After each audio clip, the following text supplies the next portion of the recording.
Facilitating trail planning and design projects with community members can be a benefit to our extension agents and any other community leader in their engaged role in your community. I hope this webinar will help you understand what trail planning and design entails and share a couple of examples from Kentucky and one from beyond the state as an example of what trail projects or trail systems or more extended greenway projects may look like. Okay, now, before we start, I would like to thank Sarah Boker, who is with CEDIK, for moderating today. We would also like to know where everyone is logging in from. If you haven't already typed in and introduced yourself or organization in the chat box, that would be great. And if you share your email address with us, we could also notify you of the other Community Design 101 webinars. Now, in terms of questions, within the limited time, I would like to reserve the questions to the end, but feel free to type questions in the chat box you might have along the way, and we'll try to get to answer them near the end. Now, as for the webinar itself, there are 3 UK Extension documents that provide the basis for this webinar. Sarah is going to be sharing the links with you all. And with that said, let's get started.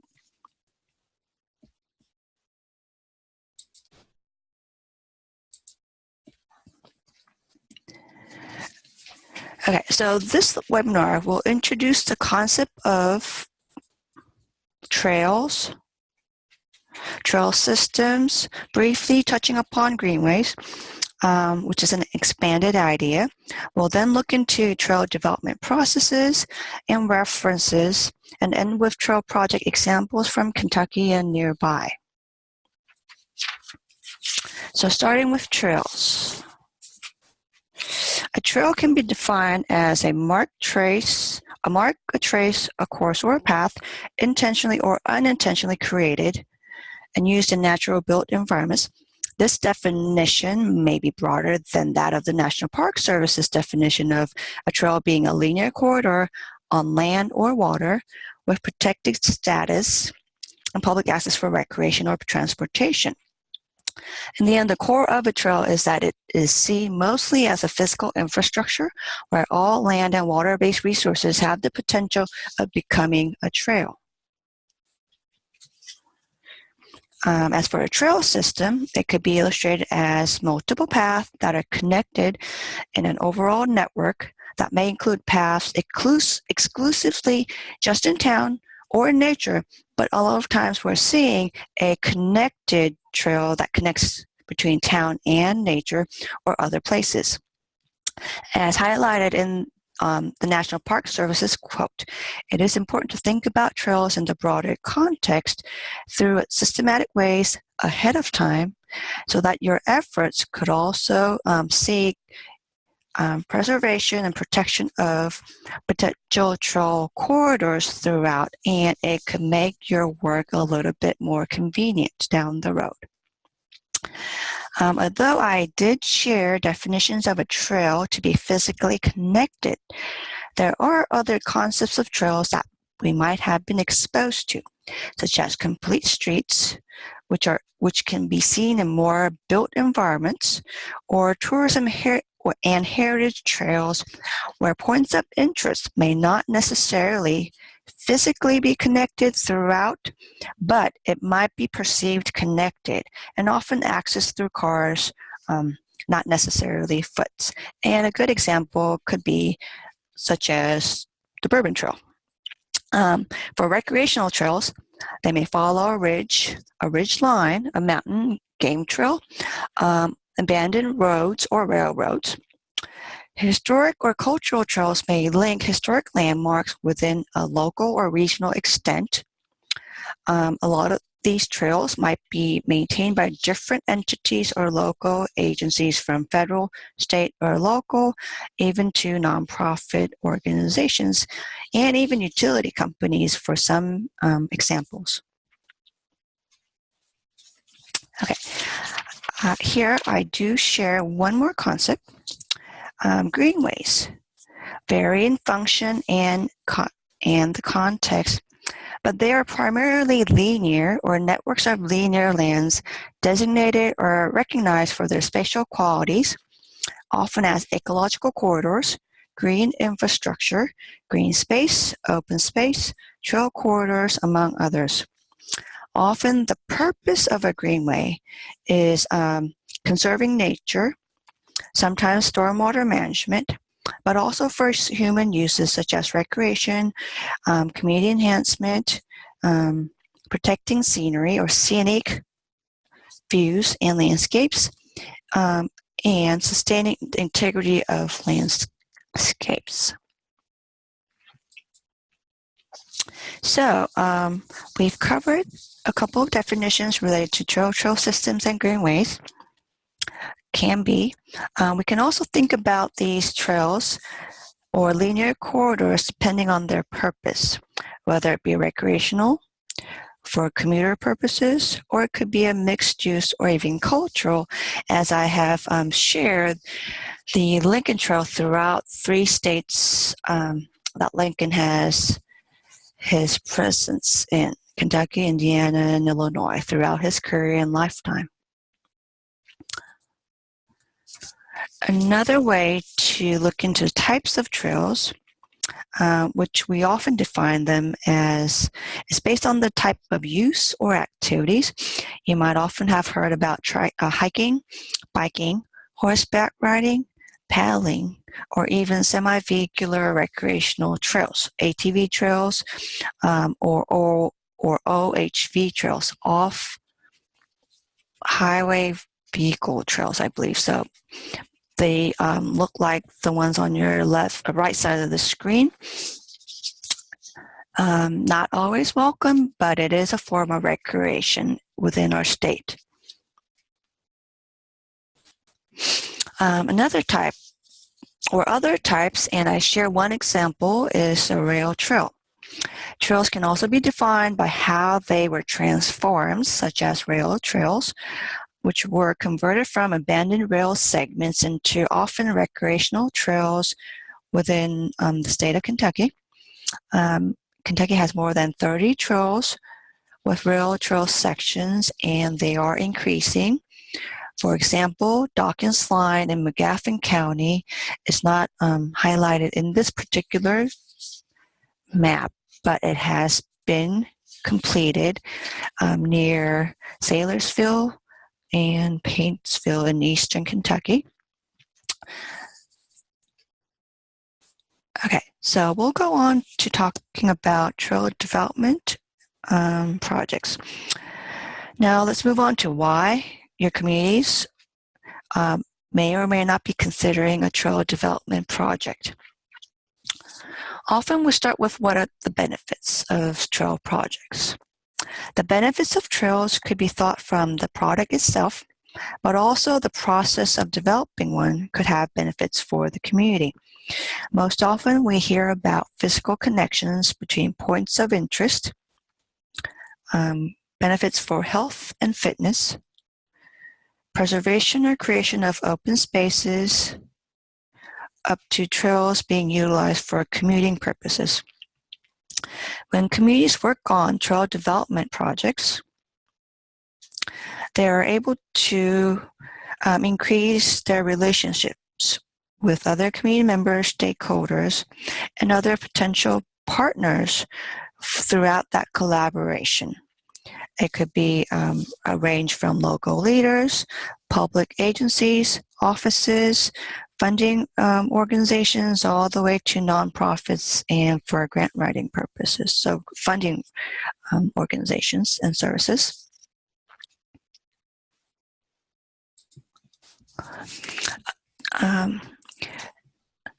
Here I share some detailed benefits of trails and greenway projects. And you can see between the column on the left depicting benefits of trails and then benefits for greenways, there are similarities, but there are also some differences in that greenways are broader in what they can bring about as benefits in terms of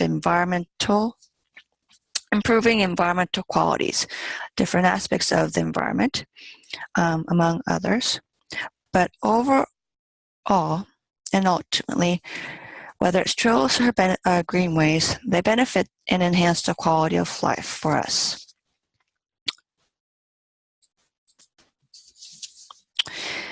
As with benefits, you may have heard of challenges of working on trail projects.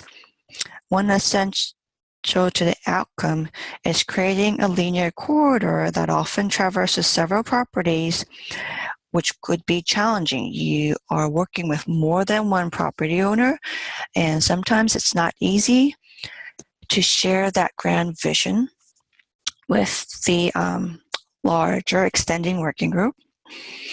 And with that, working groups need to negotiate with property owners to either acquire land or access to portions of their land. It could also turn out in terms of asking for or requesting easements.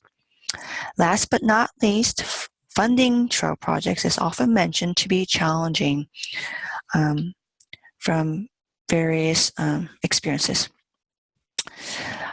In terms of regulations, on the contrary, they may or may not be challenges depending on the locations of your potential trail projects. However, you do need to be carefully look into ordinances, planning regulations, and zoning specifics in terms of whether trails or greenways can be approved to be implemented. And last but not least, trail projects take time.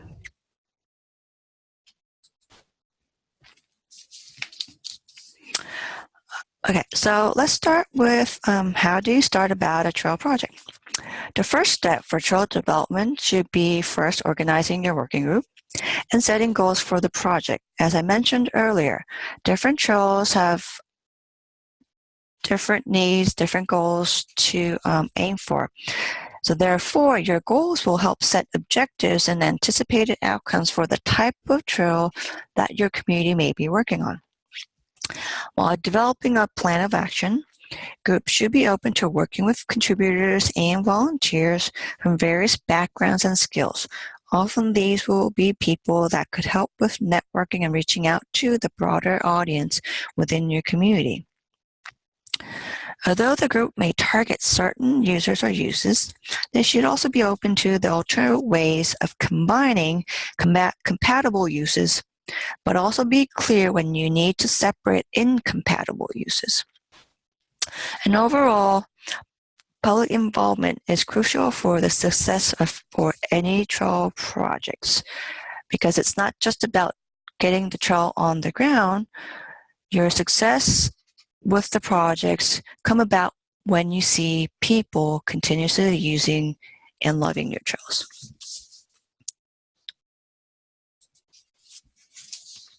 So trail development, first, set your goals and objectives. Second, think about who your partners could be. In terms of the physical aspect, identify the trail location, route, and destination / points of interest. And I emphasize that when you work on trails, avoid creating trails that end up connecting to nowhere.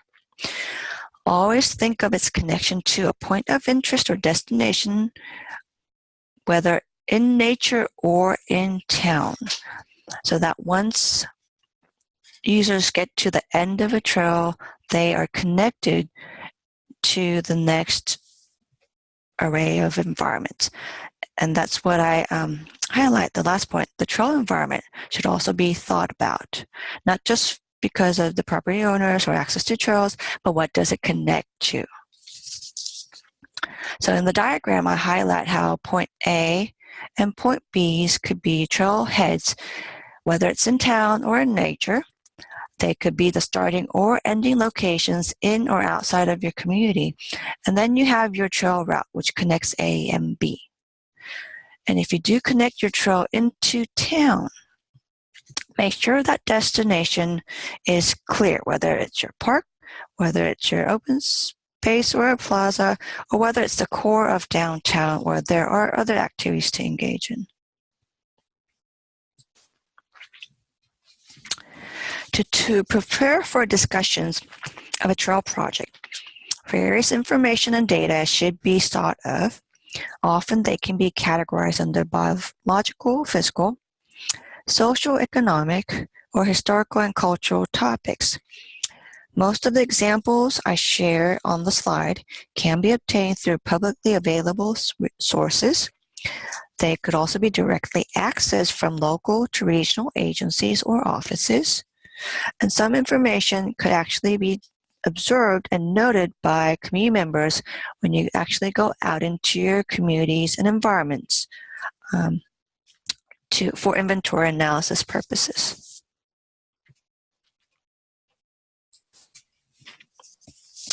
Once relevant information are collected, the working group should analyze the opportunities and constraints they may encounter, such as locating or setting the route, and how the trail can be implemented, among others. Sometimes it's useful to understand how your community may or may not be changing physically, socially, or even culturally, or even why not they may not be changing. Because in the end, you're working on a trail project that would be addressing the future needs in your community.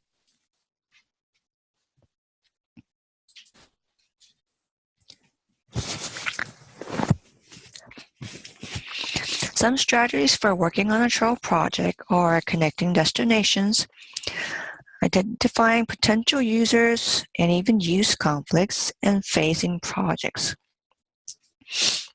What could be short-term achievements compared to the ultimate goal should also be thought about. Although groups may be hesitant when there are known barriers, they should try to overcome people or community members saying no's through negotiation. So discussing how the trail route could be efficient, effective, what routes can be effective, how to connect existing segments within your community could be another way to approach it if you don't want to start from scratch.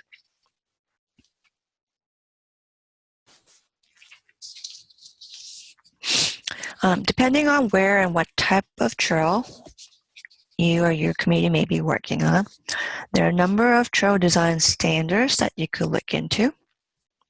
For recreational trails, the National Park Service or the U.S. Forest Service has guidelines for recreational trails. For streets, the Federal Highway Authority, among other transportation planning agencies, have guidelines such as the Green Book, which is a policy on geometric design of highways and streets. Another standard that is often not thought about for creating trails is the Americans with Disability Act standards. There are guidelines through the Access Board's website. At the state level, Kentucky's standards, there's no separate set standards. You just need to go abide by the federal standards for ADA compatibility.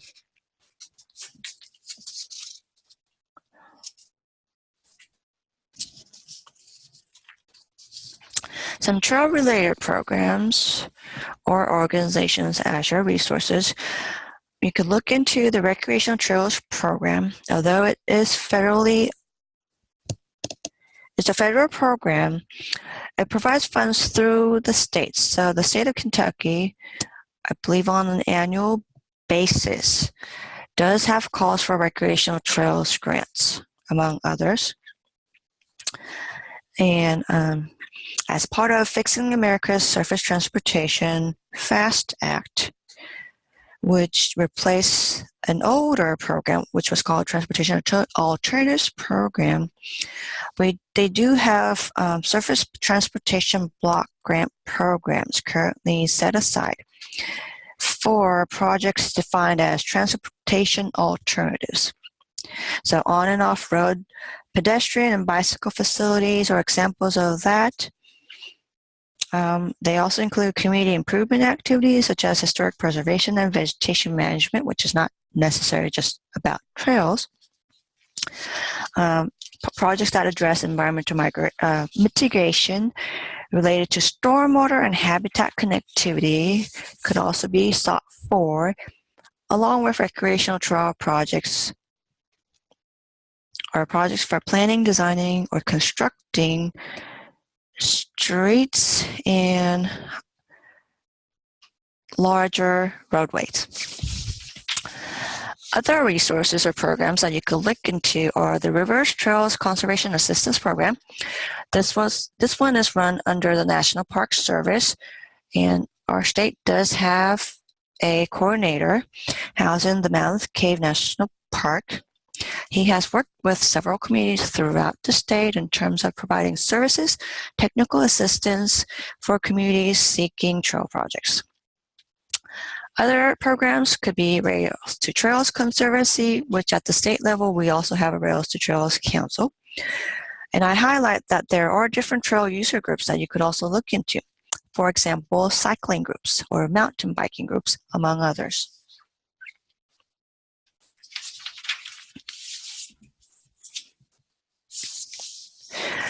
So all in all, in terms of trail development projects, here are some lessons from both literature and even work with communities that I have been working on that I would like to share as a takeaway. So as I highlight, community involvement is very important. You can't just work with one person's vision on behalf of your community. You actually have to hear voices of partners and participants and contributors, stakeholders for the project. You should seek partnerships, whether it's from public agencies and organizations, even private companies and offices, to nonprofit organizations. The greater your partnership, the larger, the more opportunity that you might have in terms of getting your trail projects funded and actually implemented on the ground. The third point, building success. Oftentimes I hear and have experience with communities that they need, and definitely it works with having low-hanging fruits. With that, your community members can visibly see changes or projects getting implemented, even if it's very slow, or even if it's just programs, not necessarily physical implementation of trail segments on the ground. And some implementation keys I do share is that right-of-ways need to be acquired. As I mentioned up front, this is a challenge oftentimes because we're talking about a linear corridor. You can't just work with one property owner or just a park. Yes, you can build trails or walking path in a park, but the more excitement is when you could connect destinations throughout your community, so it makes it an exciting experience to be out there to engage in physical activity. While you work on projects, always think about what you need to preserve, what you need to save, what are important to the community and also your heritage, but also think about bold visions for the future. When you work on a trail project, don't think about just that single trail. Think about a larger trail system, whether it's a mix of physical trails and cultural trails. Still, multiple trail types make it more interesting and attract more users or a wide range of users. But in the end, everyone has to be patient. So as I said, you need to be patient. Projects take time. Sometimes you could fast forward. Sometimes you just need that time to get everyone on the same page and at the same table. Okay, so with that said, I'm going to go into a couple of examples of trail projects. They are not just single trails. They are a mix of trail systems, greenways, even at county and metropolitan. And I end with a single trail path project. So for those of you who have visited Lexington-Fayette County, Lexington-Fayette County has had their Greenway plan since the 1990s. The last Greenway plan was adopted in 2002. Yes, it is almost 16 years old, but it's still being implemented and it is incorporated into the county's comprehensive plan. There are various trails, as I've highlighted the legend portion of it, different trails, different paths that connect to different points of interest being connected into the larger trail system. So we see examples of shared use trails, walking trails, path or access, even unpaved trails or on-road trails. And then highlight of trail access points. These will be your points of interest.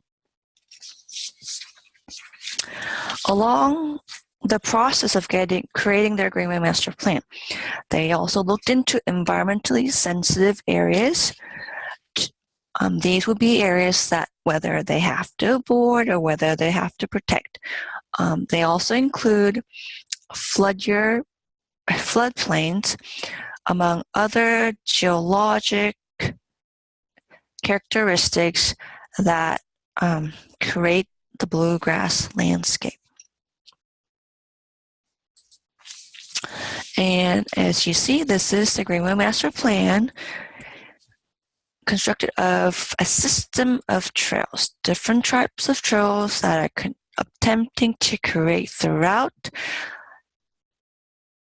the whole county, but also highlighting where the urban service boundary limitations are.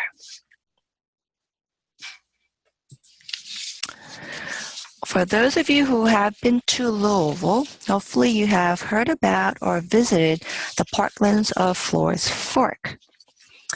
Well, this project started as the Flores Fork Greenway Master Plan. It was established as a general design direction at that time, which was in the early millennium, to work with about 3,200 acres of permanently protected parkland at the eastern edge of Louisville, Jefferson County. It's a very visionary plan, which was approached to be a sustainable design, but hopefully being defined as a blueprint to not only increase the biodiversity of habitats and species that were existing about 20 years ago, but also improving water quality, preserving some of the last agricultural lands at the edge of the county, while attempting to measure regional sustainability goals. So yes, it was designed by a landscape architecture/planning firm out of Philadelphia, and the client is the 21st Century Parks, which is a nonprofit organization. They planned the project from 2005 to about 2008. Their initial partners also included the Future Fund, which is a nonprofit, and the Louisville Metro Parks Department. Since about 2011, they have been implementing and finishing increments of the overall park system, and they fully finished the project in 2016, which was initially started as North Park, which I highlighted up on the left with an arrow, and South Park. So as you see, there was a gap in the middle. They attempted to connect it through trails, including roads, to have these theme-shaped areas of rooms. And this is the overall master plan that you would see and experience if you visit the parklands of Flores Fork today. So it's a series of four different parks and a connection, which they call the strands. And now it is a donor-supported public park system, so it is open to the public. But there are no tax dollars used to manage and maintain the nearly 4,000 acres of land today. It is also connected by 19 miles of the Louisville Loop, which is also a trail system, and / scenic park drive throughout Louisville's edge, which also includes more than 60 miles of hiking, biking, and pedaling trails. And if you haven't noticed yet, the parklands of Flores Fork is along the tributary of Salt River. So Flores Fork is a tributary of Salt River, which ends up in the Ohio. And over the years, partnership has grown to also include the Metropolitan Sewer District, Kentucky Transportation Cabinet, Federal Highway Administration, and the Kentucky Division of Forestry. So you have a mix of different organizations from different disciplines partnering on keeping this great asset for everyone to enjoy. Now, outside of the state, I bring in the Indy Greenways Full Circle Master Plan as a vision or example of how a countywide master plan can also be expanded larger. As you see, the Indy Greenway Master Plan was originally planned in the 1990s, similar to that of the Lexington Fayette County Greenway Plan. It was updated early millennium, and it was updated not too long ago. Their goals are to improve improvement on the trail systems themselves, but also improving and extending connections along the existing greenways, identifying new routes, but in the end, expanding the networks throughout the whole county and also regionally. And in terms of the Indy Greenway, it also embeds and integrates the regional transportation network, transit routes, and bicycle facilities to create an overall integrated network of connectivity. So their strategies were, as I mentioned, completing the existing system, connecting the gaps inner city, but also creating a full circle loop with connectors throughout. And this is the vision that they will be working toward. For those who have been to the Indianapolis Cultural Trail, that one is not necessarily part of the Greenway Master Plan, but it is connected. And as I mentioned, it's also a connection of different commuter and recreational experiences for the overall master plan. Now, the last project I share with you as an example is a project I have collaborated and partnered with in Warsaw, Kentucky. Warsaw is in Gallatin County. It's like midway between Louisville and northern Kentucky, outskirts of Cincinnati, along the Ohio River. For those who have been to the Speedway up in Gallatin County, yes, that is in Gallatin County. For your context, it is the Kentucky Speedway in Gallatin County. So it's the same county. And we worked on this project from 2016. I was involved from 2016 to 2017. And initially, the Cooperative Extension Office's Family and Consumer Sciences Extension agent reached out.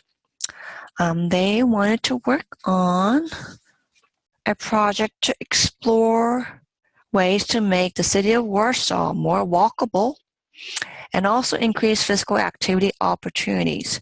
Gallatin County at that time ranked 85th out of 120 Kentucky counties in terms of health behaviors.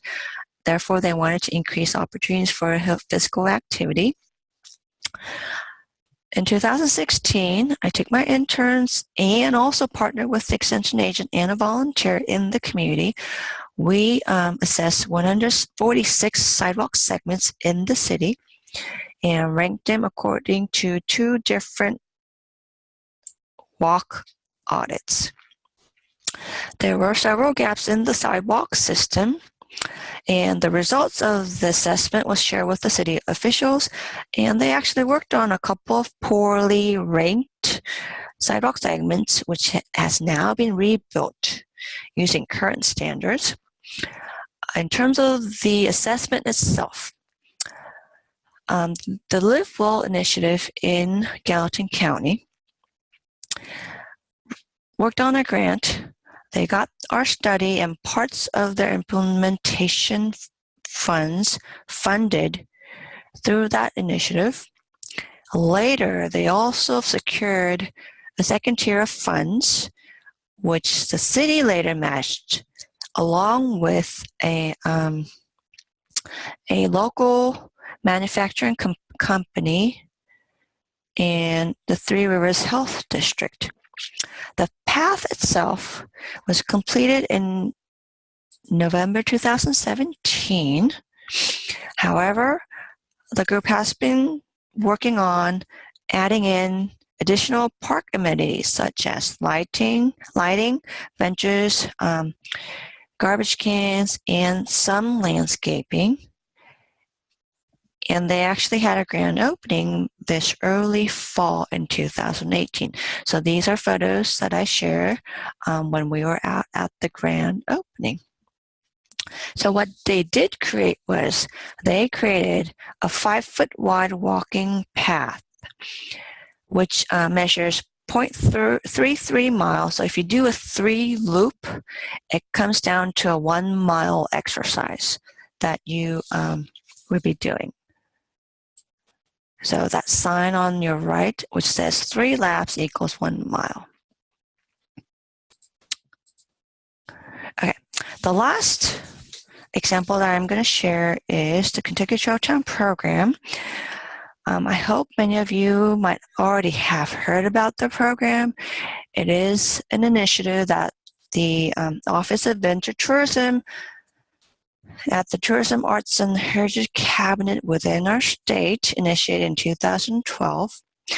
I have been closely following this program as I have worked with a couple of communities who initially applied for the certification. And what that program does is guide communities to take advantage of adventure tourism endeavors for their community and economic development purposes. How do they do that? They help communities identify and develop and capitalize on existing renowned trails or trail systems near their communities. So oftentimes, or the more so 17 certifications of trail towns right now are near national or state parks which have established trail systems, or they might also be near renowned water trails.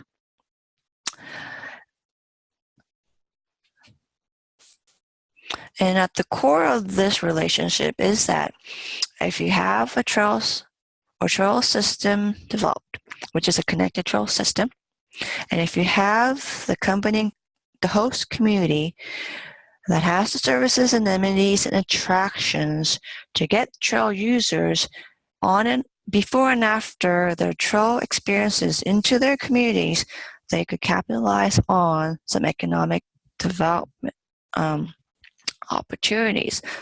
But the bigger picture is that you need to have a company that is welcoming these visitors and enthusiastic people. But at the same time, you need to preserve the character of your landscapes and environments. So that is about the end of the slides. And before we get to questions, I will share that there are 4 other webinars related to community design that have been scheduled for later this year and early 2019 for your reference if you haven't seen it promoted yet. So that's my email, that's my office number. And if you search UKLA extension, that should get you to a landing point where we have some example projects that I have facilitated communities on, but it's more from a design approach. And then the CEDIK community design webpage gives you an overview and also shares all the links to the LA numbered extension publication series. And then we do have a couple of tools called Radical Walking Toolkit and a guide to help you create base maps, among others.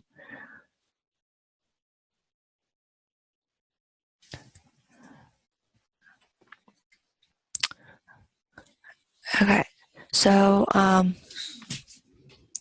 if we don't have any more questions, thank you for joining us today. Okay, thank you. I hope you have a great, wonderful day.